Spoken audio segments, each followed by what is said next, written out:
a todos. ¿Hola? ¿Así? Hola. Pues vamos a empezar, viendo que está ya prácticamente lleno. Como siempre está vacía la primera fila, no sean tímidos. Hay 3 sitios en primera fila vacíos para escuchar esta edición del Pecado de Leer, la primera que hacemos en Galicia. Eso es un ciclo de Alianza Editorial. Yo soy Pilar Álvarez, editora en Alianza.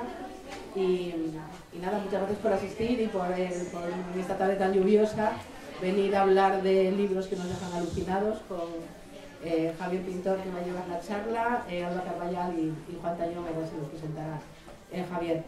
Esto es un ciclo de charlas y de encuentros que hacemos alrededor de un tema en alianza con nuestros libros de bolsillo, desde este ya es el 4º año, un poco con la intención de hablar de libros de los que ya nunca hablamos, ¿no? Que casi damos por supuesto que son toda la base del libro de bolsillo de alianza, pues clásicos. Hoy Alba y Juan nos van a hablar de Frankenstein, del Fantasma de Canterville, de Oscar Wilde, de Orlando, de Virginia Woolf, pues libros que muchos hemos leído incluso hace ya años, porque tenemos en casa, pero que parece que nunca han venido en su momento. La idea del Pecado de Leer es darles un tema, darnos y quedar una tarde y hablar de ellos. Y luego en la web de Alianza, al que le haya gustado la charla o le haya interesado, verán que de todos estos libros que participan en las charlas hay una guía de lectura para que quiera, pues, a lo mejor hacer que tenga un club en su biblioteca o en su comunidad, pues, en fin, para lo que quiera, incluso para leer el libro cada uno por su cuenta, pero que viene bien. Así que nada, mil gracias a la librería Espacio Lector, a Celia, a la que le hemos dado muchísima lata.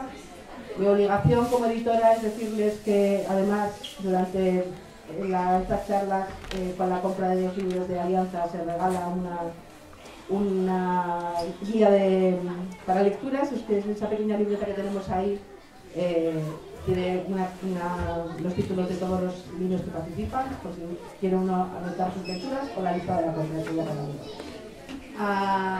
No sé si he dicho gracias a Celia y a toda la gente de Espacio Lector, a todos los que asisten. Al final creo que tenemos un ratito también para hacer preguntas o para profundizar un poco más en los libros. Y nada, empezamos. El Pecado de Leer, la alucinación en la revista. Gracias.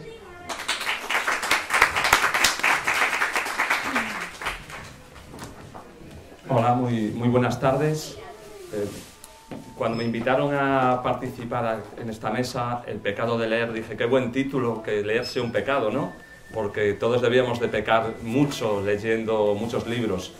Y me hizo una especial ilusión porque he estado en muchos sitios de Galicia, en actividades culturales, presentando libros, pero nunca había estado en Ourense con una presentación. Y entonces, bueno, me parecía una oportunidad magnífica estar con Alba y con Juan. Con Alba ahora lo comentaré, con Juan especialmente, porque he estado asistiendo a algunas de sus presentaciones, alguna presentación como Mientras haya bares, Un día con Antón Reixa, que fue una magnífica presentación en La Coruña, muy divertida, con muchas claves. Después he estado en una presentación de Rewind y obra maestra en las librerías de la ciudad, pero nunca había podido estar con él hablando de libros, de literatura. Hoy no van a ser de sus libros, pero yo creo que estas elecciones que han hecho Alba y Juan tienen mucho que ver con su literatura, ¿no? Y yo voy a intentar hacer una cala en sus libros y en estos libros que ellos han elegido. Bueno, Juan está en su tierra, en su ciudad. Hoy no ha tenido que desplazarse, como decías el otro día. Está muy bien salir de tu casa y venir aquí a la librería, no tener que reservar hotel, coger avión o coger un tren. Y yo creo que todos lo conocéis. Yo creo que Juan, yo voy a decir algo que aunque son de generaciones distintas y yo también soy de otra, estamos ahí como en 3 decenios diferentes unos y otros, pero Juan y Alba tienen algo en común que voy a decir dentro de un momento, ¿no? Juan, yo creo que todos lo conocéis por sus artículos periodísticos, ¿no? En la actualidad sus artículos en El País, sus artículos en la cadena SER, esas micropíldoras que desmenuzan también la realidad en poco espacio, como los libros que le has escogido hoy, ¿no? Que es La leyenda del santo bebedor y La metamorfosis. 2 libros muy breves, pero lo breve a veces es muy amplio. Sus artículos también en la cadena SER son muy breves, pero dicen mucho y penetran en muchas capas. Entonces a Juan conocéis toda esta labor suya en el ámbito periodístico, pero también, bueno, tiene una amplia labor en el mundo editorial y en la publicación de libros. Están muchos de los libros de Juan por ahí, estoy viendo ahora Fin de poema, Mientras haya bares, etc. Pero yo diría que los dos últimos libros de Juan hacen honor a que Juan sea un autor mucho más conocido fuera ya de Galicia. Y la publicación, sobre todo de Juan y de obra maestra en anagrama, yo creo que situó a Juan en un espacio que aún ocupaba y que debía de haber ocupado en su momento, ¿no? La trascendencia de estos libros, la crítica tan favorable que tuvo, la recepción no solo de críticos sino también de lectores, pues yo creo que han colocado a Juan en un primer lugar en la literatura española, en los autores yo creo que más leídos y más seguidos. Alba Carballal solo tiene 2 libros publicados, pero entró con mucha fuerza en la literatura porque sus dos libros, ella es una autora de Lugo, pero que vive hace ya bastantes años en Madrid, se fue a estudiar arquitectura a Madrid y ya se quedó allí establecida, y lleva muchos años escribiendo, no literatura, pero sí guiones, por ejemplo, y es una guionista muy afamada, muy seguida, muy solicitada, que ha trabajado en Leitmotiv, por ejemplo, con Buenafuente, ha trabajado, ahora está en una temporada nueva, me parece que de Física y Química, bueno, y un montón de... Yo Adicta también, en podcast con Nadanti, acaba de venir una presentación de libros, pero sus 2 primeras novelas, yo diría que ha pegado un salto, con lo que muchos autores tardan muchos años en ser reconocidos, y ella ha publicado sus 2 primeros libros en 6 Barral, los tenéis también por aquí, están ahí en esa esquina, por ejemplo, que son... Además hoy me ayuda porque siempre digo mal el título de tu libro, pese a que lo he presentado. Yo conocí a Alba invitándola a la Feria del Libro de Coruña y hablando con ella de 3 maneras de inducir un coma, que es una novela muy mendociana, yo diría, y que es una novela muy alucinógena también. Y ahora publicó el año pasado Balearé sobre mi tumba, que yo dije en su momento, y lo sigo pensando, lo dije en un programa de radio que hago en la cadena SER, que es uno de los grandes libros del año 2023. A mí me parece una de las novelas importantes del 2023.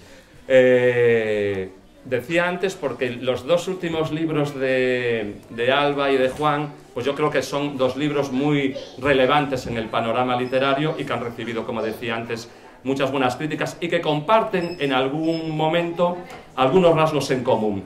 Y sobre todo con este ciclo que es de la alucinación, bueno, es el pecado de leer, pero hoy hablamos de alucinación, pues yo creo que en su literatura hay muchos momentos y muchos episodios alucinógenos, yo diría, con esta vuelta y este prisma que ellos, con este prisma que ellos miran la realidad, es decir, ven la realidad desde otra cara, ¿no? Y a Juan le pasa no solo en sus textos, sino también en sus artículos, ¿no? Y en esta visión que hace de Galicia, Balearé sobre mi tumba, pues también hay esta otra visión de otra Galicia diferente a la que estamos acostumbrados a ver. Bueno, no les quiero robar más tiempo porque yo sé que venís a escucharlos a ellos. Hablaremos de estas conexiones de sus libros con los que han elegido. Juan ha elegido para esta sesión 2 textos que son La metamorfosis de Kafka y La leyenda del santo bebedor. Decía Pilar antes, coincido con ella, estamos a veces en un mundo de novedades constantes, solo hay que entrar en una librería lo que llega, pero creo que hay que recuperar también esos textos que forman parte de la maleta de cualquier lector que tenga interés por la literatura. Voy a dejar a Juan ahora hablando de La metamorfosis y de La leyenda del santo bebedor. Muchas gracias, Javier. Hola, Alba. Quiero darle las gracias a la editora de Alianza Editorial. Por fin un editor se da cuenta de que fuera de los grandes espacios, lejos de Madrid, lejos de Barcelona, también pasan cosas, ¿no? y se pueden organizar eventos como el de hoy, ¿no? Es cierto, estamos acostumbrados, todos los que no somos de Madrid o de Barcelona, a desplazarnos para ir a los sitios. Y entonces es como, ¡buah! No tengo que coger un tren, no tengo que llamar a un taxi, no tengo que reservar un hotel, no tengo que preocuparme al día siguiente en volver a casa, porque estoy en casa, ¿no? Bueno, yo he elegido 2 libros que tratan el tema de la alucinación. Bueno, la alucinación es un amplio estado, ¿no? también puede remitir al asombro, a la incomprensión, ¿no? Y he escogido estos dos textos ciertamente breves. Eso también se tiene en cuenta, ¿no? Cuando se hacen estas selecciones. Bueno, si lo puede escoger breve, mejor, ¿no? Pero realmente son breves, pero inabarcables, porque son dos libros que nunca se van a agotar. Vamos a estar hablando de ellos siempre. Y van a ser en alguna medida siempre novedades editoriales. Porque siempre, continuamente, habrá gente que los lea por primera vez. Están en todas las librerías. Y las editoriales los están reeditando continuamente. Bueno, y particularmente la metamorfosis de Kafka o la transformación, depende de la traducción, ¿no? Yo hacía mucho tiempo que no la leía, ¿no? Y bueno, y volver a ella tanto tiempo después te sigue descubriendo cosas nuevas, ¿sabes? En las que tú quizás en una lectura juvenil no habías reparado, ¿no? Yo ya no recordaba que es un libro profundamente divertido. De hecho, creo que cuando la leí por primera vez no calibré que era un libro divertido y lleno de humor. Y es difícil que Kafka pueda ser apreciado ¿sabes? En esta dimensión, pero creo que sí, que sobre todo las primeras páginas, bueno, no voy a decir que sean descacharrantes, ¿no? Porque, bueno, eso tampoco, pero sí son divertidas y tienen muchas connotaciones humorísticas. Bueno, todos conocemos esos primeros párrafos de la Metamorfosis, ¿no? Aunque no hayamos ido más allá, ¿sabes? Y ese despertar de Gregor Samsa a las 6:00 de la mañana, ¿sabes? Y descubrir que eres un insecto, ¿sabes? Y que el reloj corre y tú tienes que levantarte para ir a trabajar, ¿sabes? Y obviamente no poder ir a trabajar porque con esa pinta no puedes ir a trabajar. Claro, nos sitúa a todos un poco en la extrañeza, ¿no? En la otredad. Pero Kafka consigue que lo que no es sea, ¿no? Es una situación absolutamente inverosímil, incomprensible. Pero él hace que tenga sentido y que eso pueda pasar, ¿no? Y lo más hermoso de esta historia es que además tiene muchísimas connotaciones autobiográficas. La noche que Kafka iba a empezar a escribir la Metamorfosis, en el año 2012, ¿sabes? Esa mañana, la mañana de esa noche, se despertó temprano y con muy pocas ganas de levantarse de la cama. Se sentía francamente abatido porque hacía 3 días que no tenía noticias de la mujer de la que estaba enamorado. Y se sentía abandonado en alguna medida por ella y por su gran amigo Max Brod, que es el que tras su muerte preservó su obra, ¿no? Y decidió no levantarse hasta que llegase una carta de Felix Bauer desde Berlín, dándole algún tipo de noticia. Se sentía a esas alturas Kafka realmente un animal infecto, ¿no? Tenía, bueno, por su carácter extraordinariamente depresivo y nostálgico, se sentía así, ¿no? Y entonces, al llegar la noche, empezó a escribir lo que sería la Metamorfosis, ¿no? Que arranca también de esa manera en la que él arranca su día, ¿no? Gregor Samsa se despierta y es un insecto. Pero, y a partir de aquí, todo empieza a ir a peor, pero no en el sentido en el que nosotros podemos presuponer, ¿no? Porque si tú te despiertas y eres de pronto un escarabajo, ¿sabes? Lo primero que intentas responder o comprender es qué ha pasado, cómo has podido llegar a ese estado, ¿no? Y en ningún momento, y aquí es donde poco a poco de lo que a mí me parece humor se va pasando al horror y después a la tragedia, ¿no? En ningún momento, digamos, da por algo absolutamente extraordinario, inexplicable, esa nueva situación en la que se encuentra, ¿no?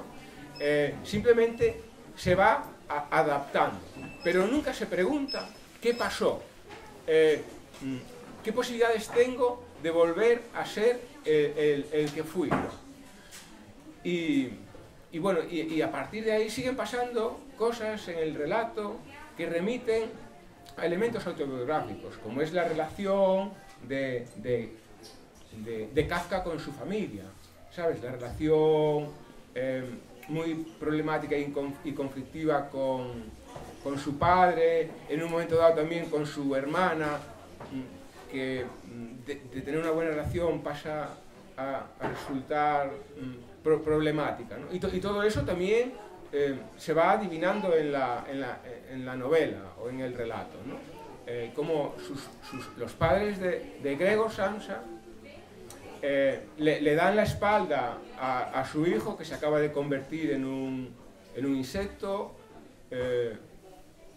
cierran la puerta de la habitación en la que se encuentra, y todo lo que desean es que acabe desapareciendo, y que cuando al final muere, ellos se sientan liberados, ¿no? Bueno, y esto es en esencia la metamorfosis, ¿no? Que, como digo, es una novela inagotable porque va a estar influyendo continuamente en nuevos escritores. Yo creo que es imposible que alguien que se decide a leer por fin a Kafka, ya sea esta novela, ya sea El proceso, se va a sentir muy interesado por lo que hace este autor con sus personajes, ¿no? de arrojarlos a un mundo que no entienden y que los condena y que nada pueden hacer por revertir esa situación, ¿no? Y creando un estado mental y emocional alucinatorio y hipnótico, ¿no? ¿Cómo alguien es capaz de crear eso?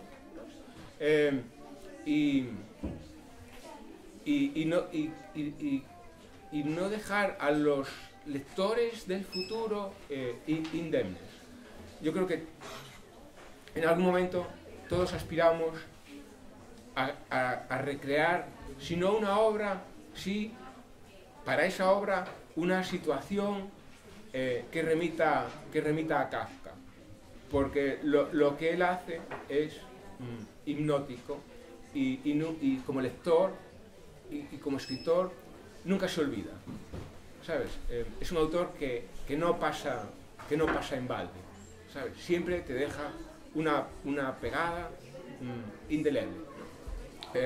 Bueno, no sé cómo es de tiempo, me he enrollado mucho con bueno, Kafka. Dale. No pasa nada. Y bueno, el otro libro, incluso más breve que la Metamorfosis, es la leyenda del salto bebedor de Joseph Roth, para algunos el Roth bueno, ¿vale?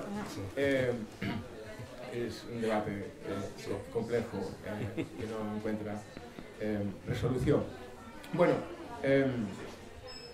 también es una novela escrita al final de su vida, que funciona un poco como testamento literario del autor, y que es inevitable que la historia remita también al autor, porque los conflictos que tiene el personaje son conflictos por los que atravesó el autor casi durante toda su vida, ¿no? El protagonista de La leyenda del Santo Bebedor es un sin techo de origen austrohúngaro y que está en París y vive debajo de un puente. Y en un momento de su vida experimenta un golpe de suerte y una persona está dispuesta a darle 200 francos para que haga uso de ellos como quiera, cuando quiera, y nuestro protagonista, que se llama Andreas, y aunque es un sin techo, es un hombre de honor, no los acepta si no es a cambio, en algún momento, de devolverlos.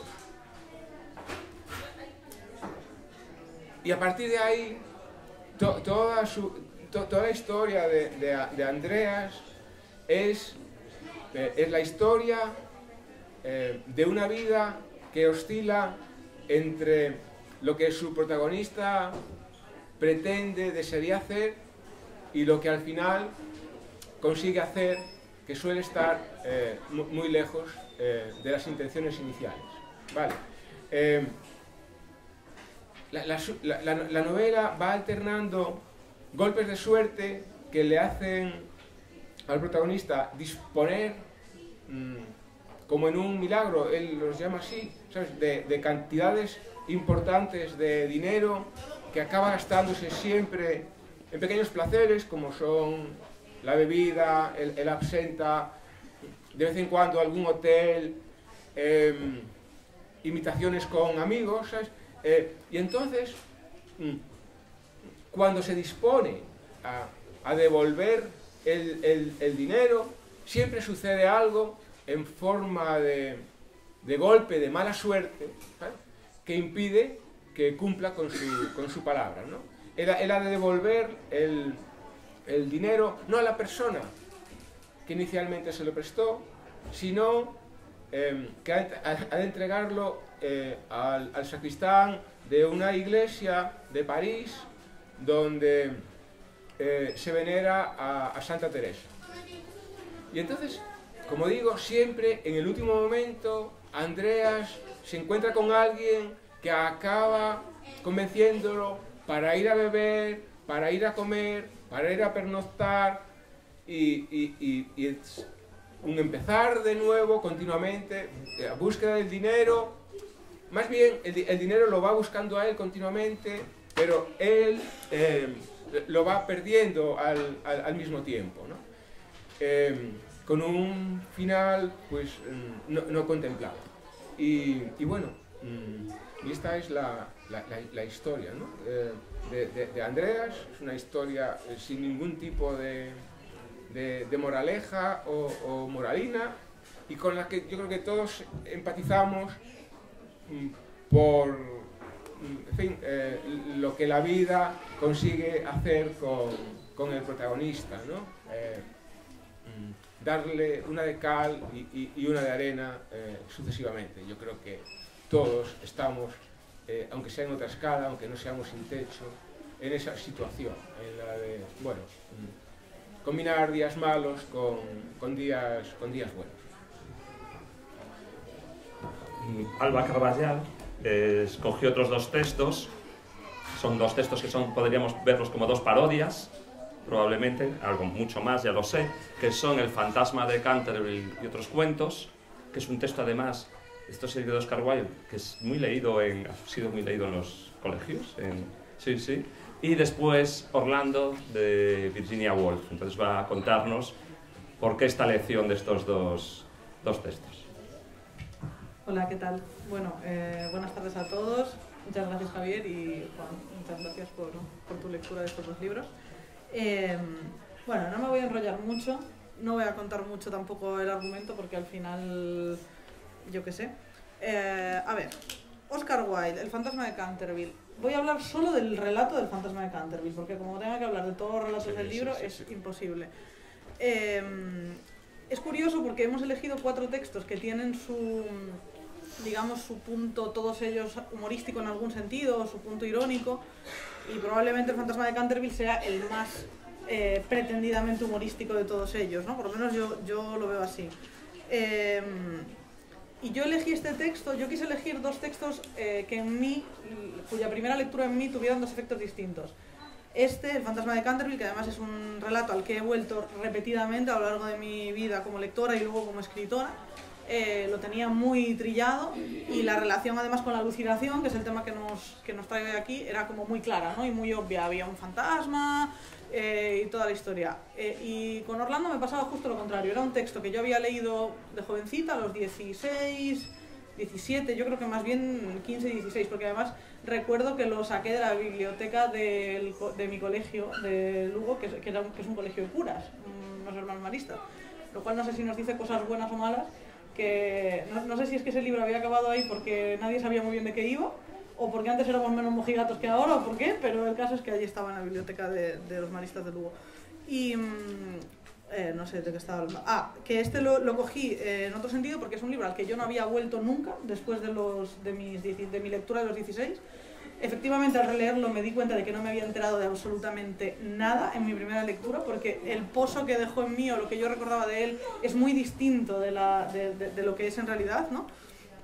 Y además no sabía muy bien qué tenía que ver con la alucinación y también quería como buscarle los 3 pies al gato un poco, ¿no? Pero bueno, por empezar con el fantasma de Canterville, me ha gustado mucho leerlo desde el punto de vista de la alucinación, porque en el fondo creo que es un libro sobre la inversión de la alucinación. Porque es un libro sobre el miedo de los fantasmas, esto es, o sea, un relato, ¿no? Sobre el miedo de los fantasmas. Esto creo que es una cosa muy bonita. En realidad, El fantasma de Canterville es una obra sobre una familia inglesa que vende una casa encantada con un fantasma incluido, y unos americanos la compran, la familia de un diplomático americano. Compra la casa y son unos absolutos descreídos, ¿no? Que no creen en nada, que son la pura esencia de la razón y del incipiente capitalismo americano, ¿no? Y entonces, por supuesto que compran la casa, que es una buena oferta, porque el tema del fantasma como que les da igual. Y entonces en realidad lo que acaba pasando es que el que tiene miedo ahí es el fantasma, ¿no? Porque por un lado, este fantasma, que es muy paródico, tiene una conciencia muy plena de su deber como fantasma, que eso es una cosa muy bonita, ¿no? De repente es como que este fantasma, que además Wilde presenta como decididamente real, es decir, él en ningún momento lo presenta como una alucinación de nadie, en tanto en cuanto es el personaje con el que vamos, es el personaje que siente, es el personaje que se siente humillado, es el personaje a través del cual vivimos la historia, ¿no? Y entonces Wilde lo presenta como decididamente real, y él tiene como esta conciencia de su deber como fantasma de ser aterrador, de asustar a su familia, de hacerles pasar miedo, incluso de matarlos de un susto, ¿no? Y es absolutamente incapaz con esta familia en la que todos, excepto Virginia, que es bonito que se llame Virginia también para conectar luego con Virginia Woolf, ¿no? Que es el único personaje que se lo toma en serio, digamos, ¿no? Entonces, en el fondo es un libro sobre la razón como puesta frente a frente con un espíritu que no acaba de creerse ni de tomarse en serio a sí mismo. Y entonces yo creo que eso es como muy bonito de este libro. Luego, a mí me parece que Wilde buscaba un poco este efecto que luego veríamos en estas películas de terror de serie B, ¿no? Que vistas desde hoy casi nos dan más risa que miedo. Y tiene un poco este efecto como no sé, de libro pretendidamente paródico de los libros ¿no? de fantasmas, o de las historias de fantasmas. Y sin embargo se va volviendo esotérico con el paso de las páginas, porque digamos que cuando Virginia, que es la única que se lo toma en serio, la única que tiene una forma de pensar, digamos, que trasciende un poco los límites de lo puramente material, cuando ella coge la mano del fantasma para ayudarle a su cometido en la vida, que es terminar de morir, ¿no? Poder irse al otro mundo con tranquilidad, pasa una cosa muy bonita que me gusta a mí de este texto, y es que de repente ella se va con el fantasma en un momento dado, vuelve sin él, el fantasma ya ha muerto por fin, ¿no? Vuelve sin él, Y hay algo precioso, y es que el único derecho que tiene esa mujer de finales del 19 de tener un secreto viene de la mano del fantasma. Es decir, ella puede guardar en secreto, ella le debe todo a su marido, tiene que decirle la verdad en todo, tiene que contarle absolutamente todo, pero hay un halo de misterio en lo que pasó cuando ella se fue con el fantasma para ayudarle a morir, ¿no? Y eso es muy bonito porque bueno, Wilde siempre tiene esta cosa como un poco pícara, que no se sabe muy bien, hay como una especie de, bueno, no sabes qué ha pasado con el fantasma, ¿no? Pero me parece que es muy bonito y que además conecta con el siguiente libro, con Orlando, que es el libro de Virginia Woolf. Me parece muy gracioso que se llame Virginia la protagonista, la única protagonista esotérica del fantasma de Canterville, porque bueno, tiene mucha conexión, ¿no? Creo que, volviendo a leer este texto, Orlando,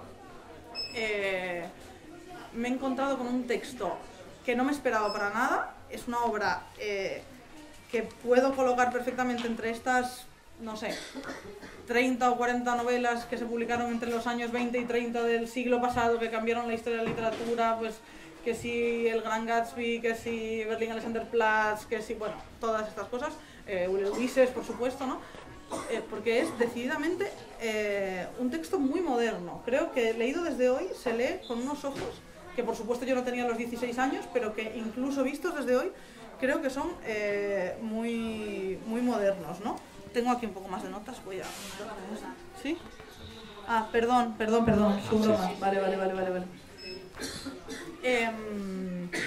Bueno, lo primero que es este libro de Virginia Woolf es una especie de carta de amor transtemporal y espacial a su gran amor, ¿no? A Vita Sackville, que es un poco de quien Orlando es trasunto, ¿no? Orlando es un trasunto muy alucinado y muy alucinógeno y muy trasnochado de Vita Sackville. Y eso, no recordaba por qué la alucinación, y yo creo que la alucinación en este libro se encuentra no en Orlando, sino en el personaje del biógrafo, que es el personaje del narrador, ¿no? El narrador que de repente rompe esta distancia con el lector, lo apela directamente, y es un narrador que encuentra perfectamente lógico y normal, un narrador muy serio, muy engalanado, muy historiador, digamos, ¿no? Y encuentra muy lógico y muy normal que un personaje de repente se transforme durante una noche de sueño de hombre a mujer. Es perfectamente lógico y normal dentro de sus, digamos, de su pensamiento que una biografía dure 500 años, que un personaje nazca en el siglo XVI y termine con 30 y tantos años en 1928, que es cuando se publicó el libro, ¿no?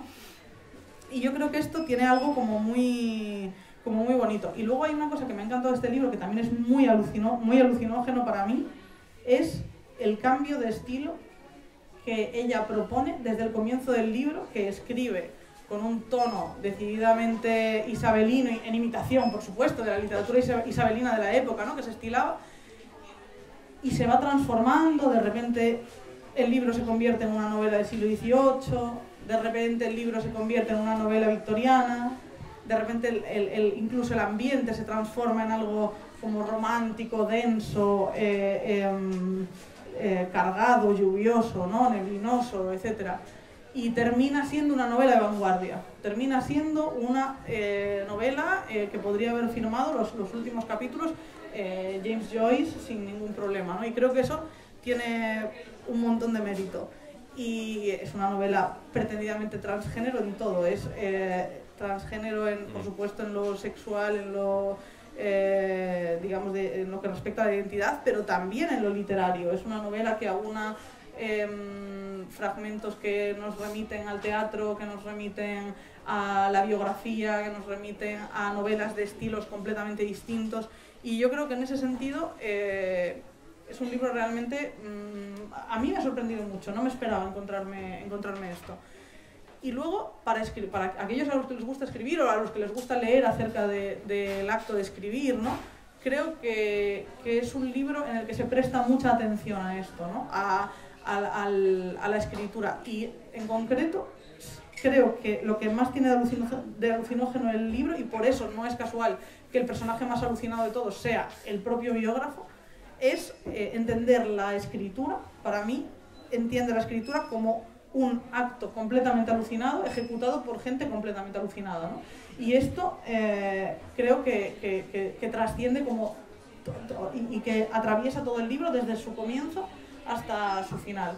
Y bueno, es un libro que me ha, la verdad, en esta segunda lectura, que no la había vuelto a coger, me ha volado la cabeza. Así que os recomiendo a todos que, bueno, cualquiera de estos dos libros son fantásticos, los que has cogido Juan también lo son. Así que asomarse a los clásicos creo que es siempre como una buena idea, ¿no? Sí, bueno, yo retomaría algunas de las cosas, coincidís en algunas de las cosas que decís en esta tesis de Italo Calvino, y que después también se la han ido apropiando muchos autores, como Alberto Mangel, que va a estar en una de las charlas de estos del pecado de leer, sobre que los clásicos son libros inagotables, ¿no?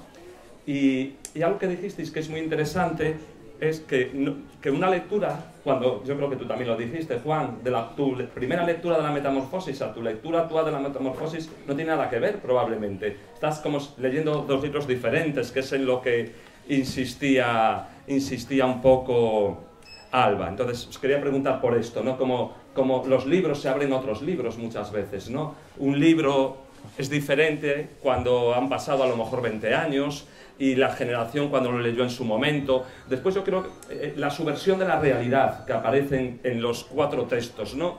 ¿Cuál es la realidad? ¿La que está dentro de la habitación donde vive Gregorio Samsa o la realidad que hay fuera, ¿no? ¿Qué es la realidad también en el fantasma de Canterville? Lo que hay en ese castillo, lo que hay fuera del castillo, ¿no? Y después la conciencia de los personajes. Os hago así, la conciencia de los personajes, que tú hablabas solo de la conciencia, ¿no? Del fantasma, pero es la conciencia también de Gregorio Samsa, la conciencia del clochard, del vagabundo este por las calles, ¿no? Que él quiere devolver ese dinero y bueno, además son textos muy divertidos todos, porque él crea muchísimos equívocos, eso de que quiere devolver el dinero en esa iglesia a esa Santa Teresita, y con una antigua novia de él se enfada porque dice quién es esa Teresita, ¿no? Hay todos estos juegos que dan muchos planos de la realidad. Entonces os quería preguntar por las lecturas, a través del tiempo, la conciencia de los personajes, es algo muy importante para un escritor, ¿no? Cuando se pone a escribir, y algo ya lo último, que a lo mejor podríamos empezar por esto, que es obras estéticas, en donde yo creo que en las 4 es más importante la construcción, y eso es algo que aparece en vuestros libros, ¿no? Hay una intención más importante, a veces formal, que del significado que cada uno después quiere ir apropiándose. Voy a pasarla a Juan, como acabaste tú. Sí, yo creo que es evidente que en ambas novelas, y sobre todo en la Metamorfosis, que hay un reto de estructura fascinante, ¿no? De cómo es capaz de hacer sostenible un libro que comienza tan arriba y tan inverosímilmente, ¿no? ¿Sabes? Si tú en el primer párrafo haces despertar al protagonista convertido en un insecto, en un escarabajo, ¿sabes? ¿Qué pulso narrativo necesitas para llevar a eso? Ya 2 páginas, ¿sabes? ¿Cómo sostienes eso 2 páginas? Bueno, el libro sostiene durante 90, 100, ¿no? Y entonces, claro, eso por una parte, ¿no? Y después, por supuesto, la ambición del estilo, ¿no?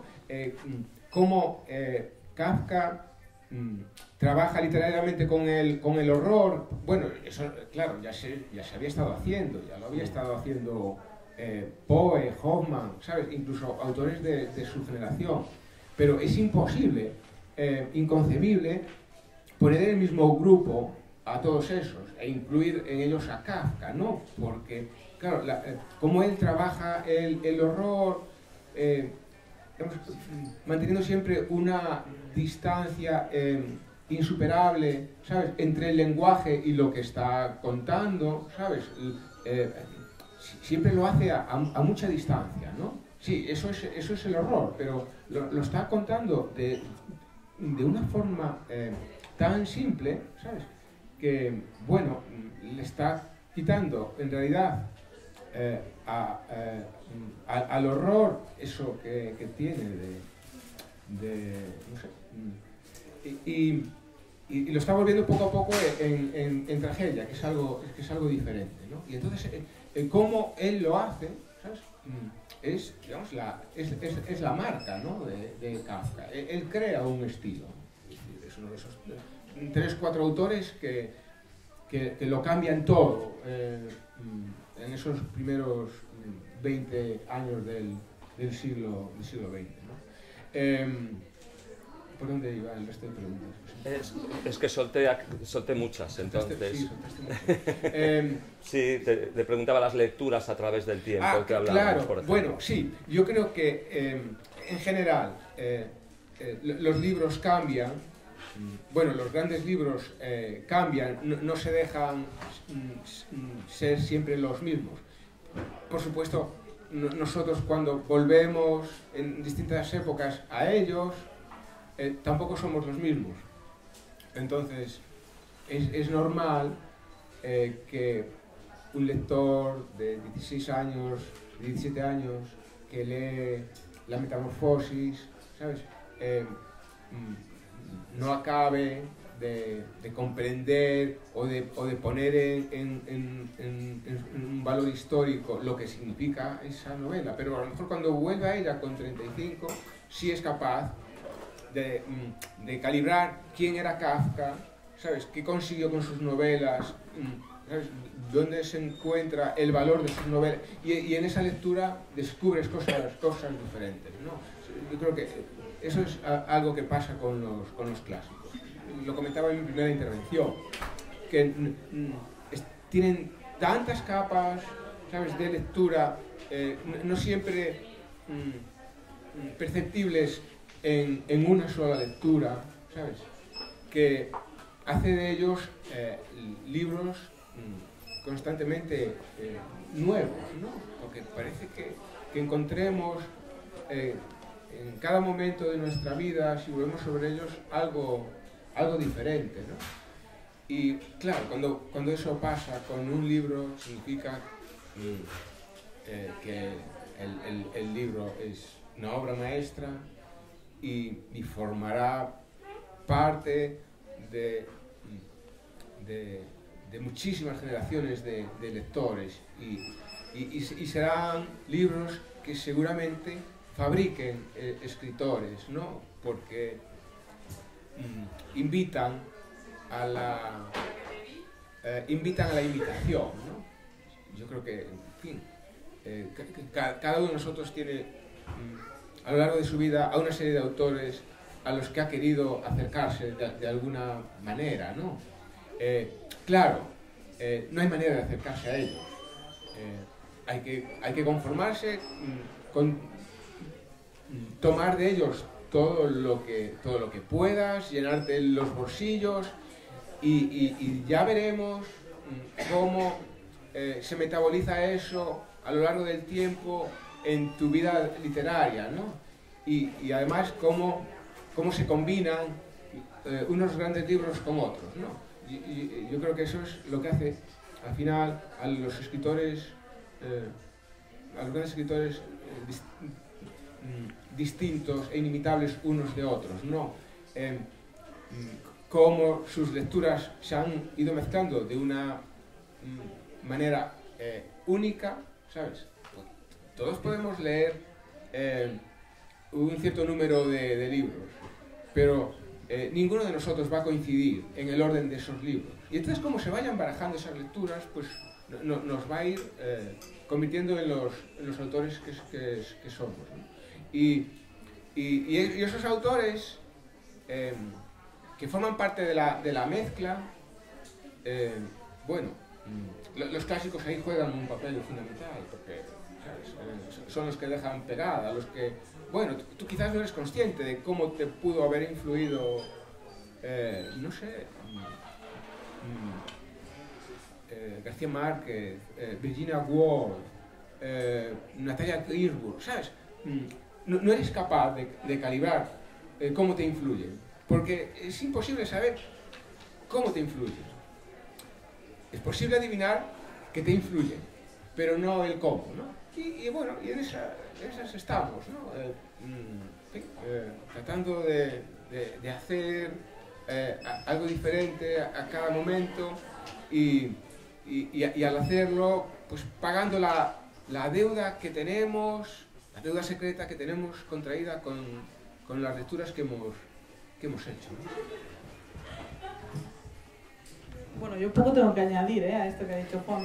Me adhiero completamente a sus palabras, sobre todo con lo que ha dicho con respecto pues eso, al calado de los clásicos y a su... Me ha gustado mucho esto que has dicho de que invitan a ser imitados, ¿no? Esto es muy bonito. Para los escritores como yo, que somos ratas ladronas, es absolutamente así. De hecho, yo, como ya lo ha dicho todo Juan al respecto de esto, bueno, primero voy a contar la cosa formal, que ya has preguntado como por la forma de los libros. Yo creo que en El fantasma de Canterville, en el fondo, lo que se toma es la estructura más clásica de todas las posibles, que es, digamos, el viaje del héroe en formato historia de fantasmas, pero no es más que el viaje de un pobre hombre, pobre fantasma, que está cumpliendo pena por sus enormes pecados, ¿no? Y el camino que sigue hasta poder al fin descansar en paz, ¿no? Es la historia más clásica de la historia, es la Odisea otra vez, es todo, siempre lo mismo, ¿no? Pero al darle la vuelta al género de fantasmas, digamos, pues ahí es donde encuentra, digamos, su originalidad.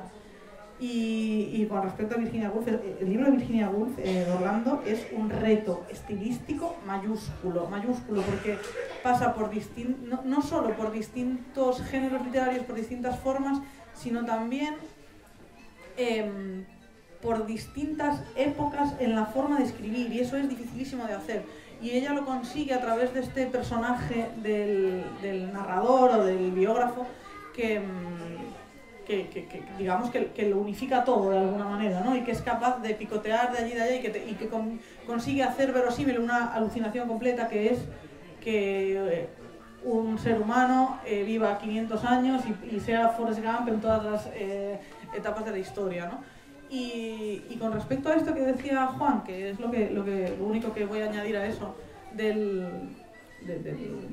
latrocinio absoluto que cometemos queriendo o sin querer. Yo, que soy una ladrona súper consciente normalmente, yo no tengo ningún pudor en decir que saqueo la mazmorra de la manera más impúdica del mundo. Sin embargo, al volver a leer a Virginia Woolf, que no la había leído desde muy pequeña, muy chavalita, me he dado cuenta de que he plagiado retroactivamente párrafos que no recuerdo haber leído, lo cual es una cosa que creo que también pasa con los clásicos, ¿no? Que los lees una vez, tú crees que se te ha quedado algo de ellos dentro, ¿no? Crees que lo que recuerdas de la trama o lo que te impresionó acerca de cómo aborda un determinado tema o tal, es lo que se te ha quedado de esa lectura de los 16 años.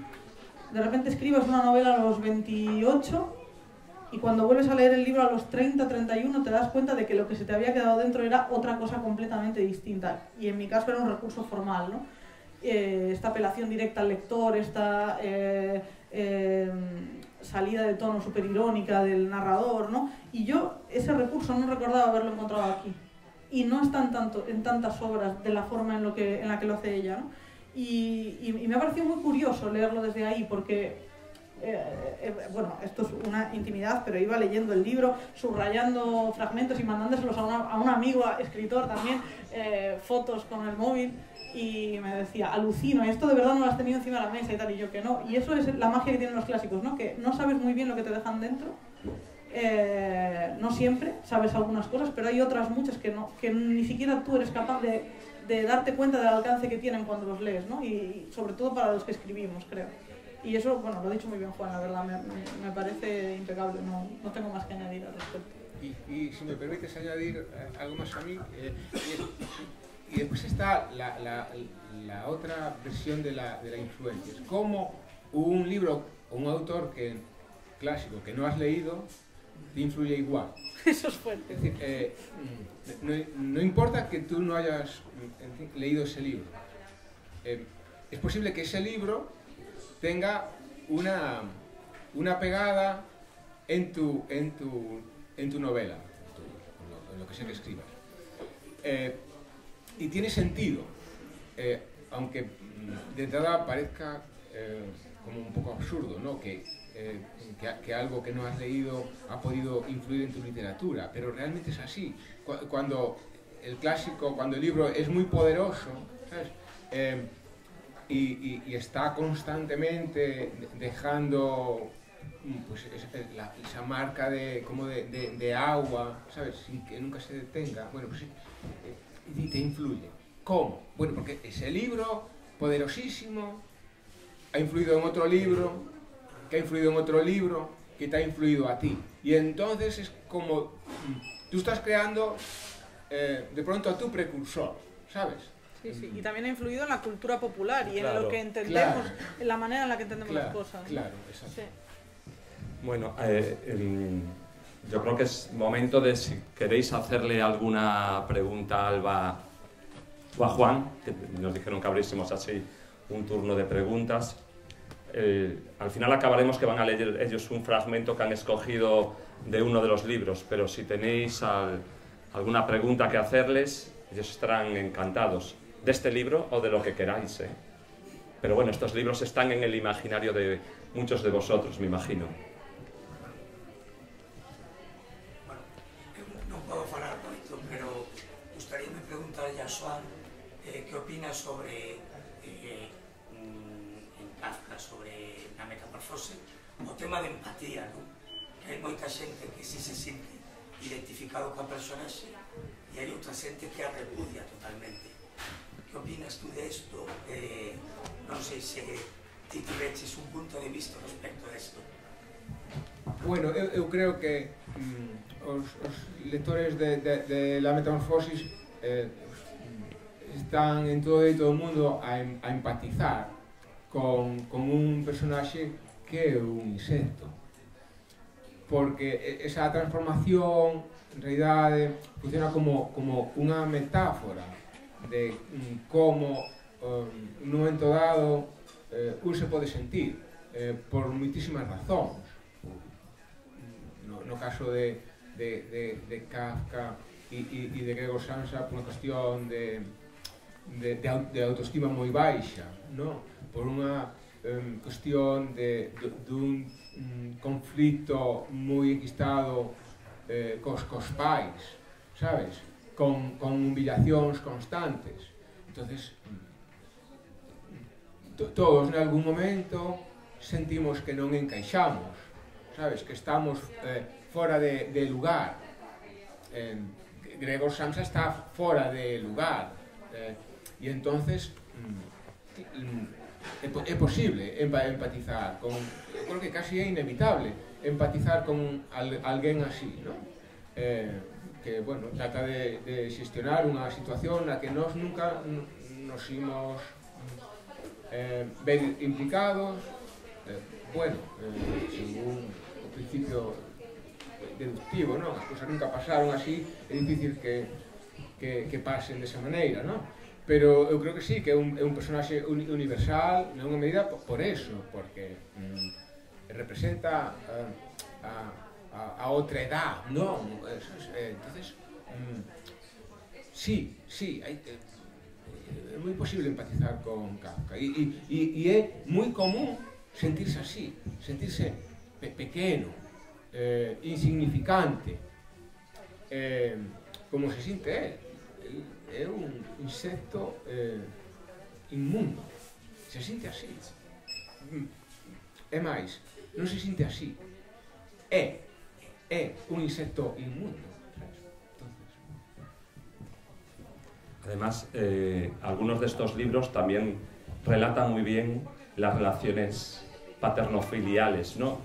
Y en el libro, el otro día escuchaba una anécdota, porque claro, estamos en el centenario de Kafka y están saliendo muchas cosas.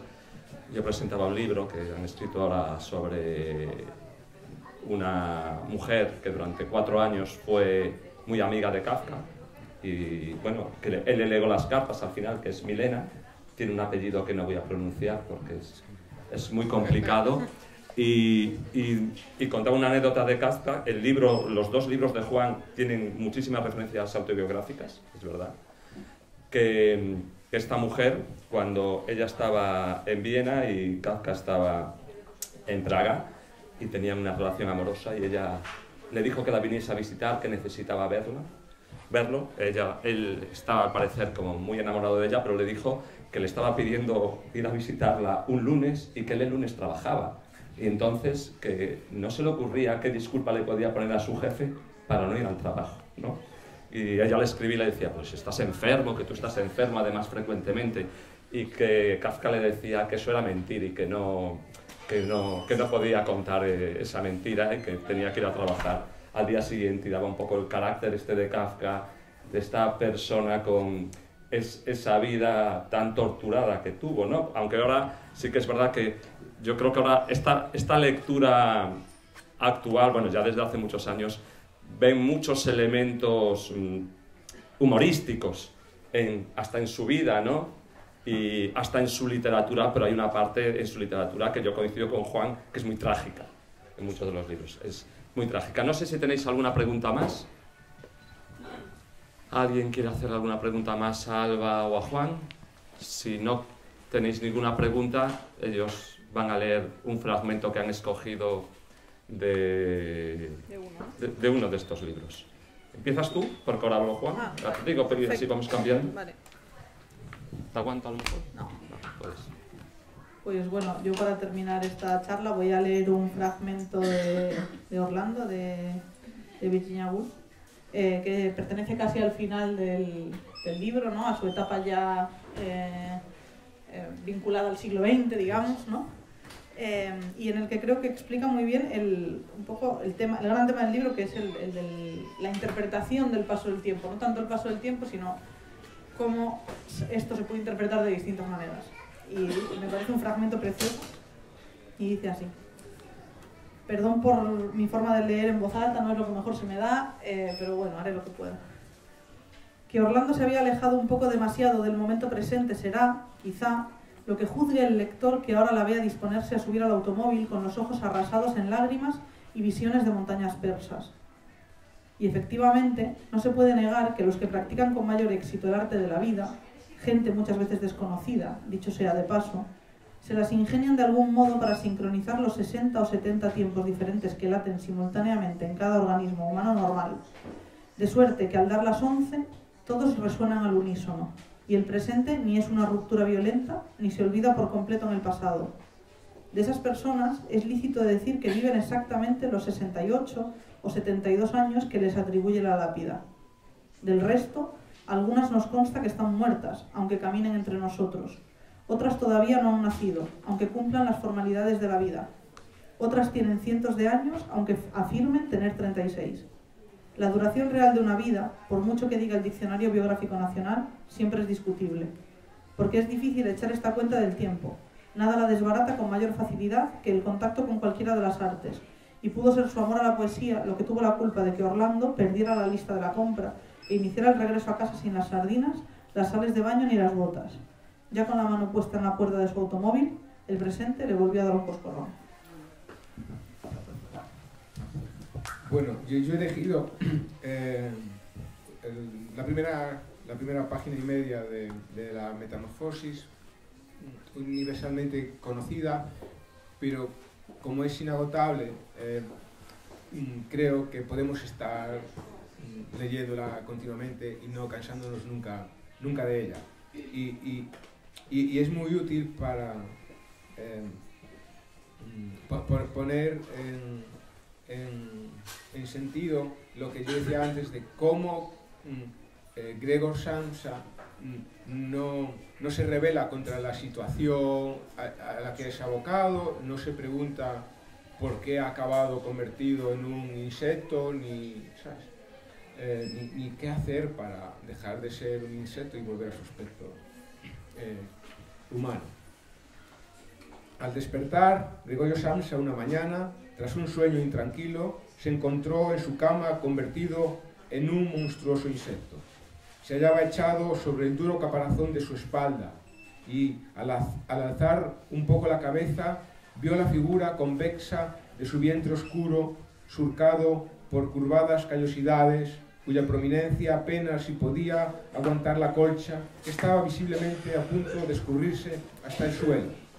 Innumerables patas, lamentablemente escuálidas en comparación con el grosor ordinario de sus piernas, ofrecían a sus ojos el espectáculo de una agitación sin consistencia. ¿Qué me ha pasado? No soñaba, no. Su habitación, una habitación de verdad, aunque excesivamente reducida, aparecía como de ordinario entre sus 4 harto conocidas paredes, presidiendo la mesa sobre la cual estaba esparcido un muestrario de paños. Samsa era viajante de comercio. Los personajes de Kafka tienen siempre este tipo de trabajo. O son agrimensores, o viajantes de comercio, o de seguros. Bueno, colgaba una estampa a poco recortada de una revista ilustrada y puesta en un lindo marco dorado. Representaba a esta estampa una señora tocada con un gorro de pieles, envuelta en un boa también de pieles, y que muy erguida esgrimía contra el espectador un amplio manguito, asimismo de piel, dentro del cual desaparecía todo su antebrazo. Gregorio dirigió luego la vista hacia la ventana. El tiempo nublado le infundió una gran melancolía. Bueno, pensó, ¿qué pasaría si yo siguiese durmiendo un rato y me olvidase de todas las fantasías? Mas era esto algo de todo punto irrealizable, porque Gregorio tenía la costumbre de dormir sobre el lado derecho y su actual estado no le permitía adoptar esa postura. Aunque se empeñaba en permanecer sobre el lado derecho, forzosamente volvía a caer de espaldas. 1000 veces intentó en vano esta operación. Cerró los ojos para no tener que ver aquel rebullicio de las piernas que no cesó hasta que un dolor leve y punzante al mismo tiempo, un dolor jamás sentido hasta aquel momento, comenzó a quejarle en el costado. Está aquí.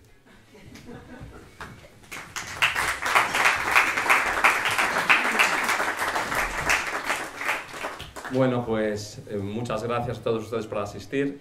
Alianza por esta actividad, gracias por la invitación. Es un lujo estar aquí en esta librería y con Juan sobre todo y con Alba, y por una actividad tan creativa, tan sugestiva, tan sugerente como es esta del pecado de leer, que han tenido, que está aquí en Galicia y en Orense, pues de verdad que me parece que todas estas actividades solo se puede aplaudir, y a todos ustedes que es interesante ver qué libros escogen los escritores, que son escritores y lectores, y qué interpretación hacen de ella. Y yo me he ido con muchas ideas de esta lectura de Juan y de Alba. Pues gracias y hasta otra próxima vez.